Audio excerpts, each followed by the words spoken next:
এক ইহুদির সন্তান রসুলের জুতা মোবারক দুটা বুকে নিয়ে প্রতিদিন রাতে ঘুমায়।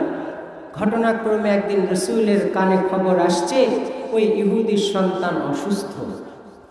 রসুল যখন এটা জানতে পারছে, রাসূলুল্লাহ সাল্লাল্লাহু আলাইহি ওয়াসাল্লাম সব কিছু ছেড়ে ফেলে দিয়ে ওই ইহুদির সন্তানকে দেখতে গেছে। ইহুদির সন্তানটার কপাল এত ভালো যে রসুলের জুতা বুকে নিয়ে ঘুমানোর কারণে রসুল শুধু জানতে পারছেন সে অসুস্থ। রসুল সব ফেলে দিয়ে সেই ইহুদির সন্তানরে দেখতে গেছেন।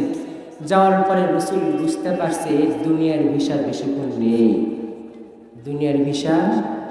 বেশিক্ষণ নেই, ডেট এক্সপায়ার হয়ে যাবে, শেষ হয়ে যাবে, সময় শেষ। রসুল তখন আল্লাহ রাব্বুল আলামিনের কাছে ফরিয়াদ করলেন, রব তুমি বলেছো ওয়ারাফা'না লাকা যিকরাক, জোরে বলেন সুবহানাল্লাহ। রাসূলুল্লাহ সাল্লাল্লাহু আলাইহি ওয়াসাল্লাম তখন রবের কাছে ফরিয়াদ করছেন, রব এই সন্তান তোমার রসুলের মায়ায় পড়া, মহাব্বতে পইরা, তোমার রসুলের প্রেমে আসক্ত হইয়া রসুলের জুতা নিয়ে রাত করে ঘুমাইতো।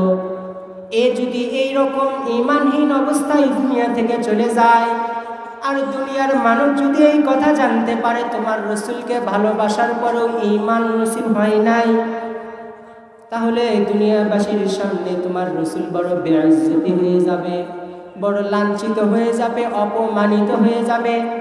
না না না, রব এটা সহ্য করার মতো নয়। এই সন্তানকে তুমি ইসলামের পথে হেদায়েত দান করো, জোরে বলেন সুবহানাল্লাহ।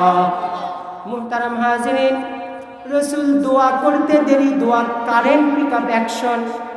ওই সন্তান, ইহুদির সন্তান কালিমা করছে, লা ইলাহা ইল্লাল্লাহু মুহাম্মাদুর রাসূলুল্লাহ। এই কালেমা পড়তেও দেরি, দুনিয়ার থেকে তার বিদায় নিতেও দেরি হয় নাই।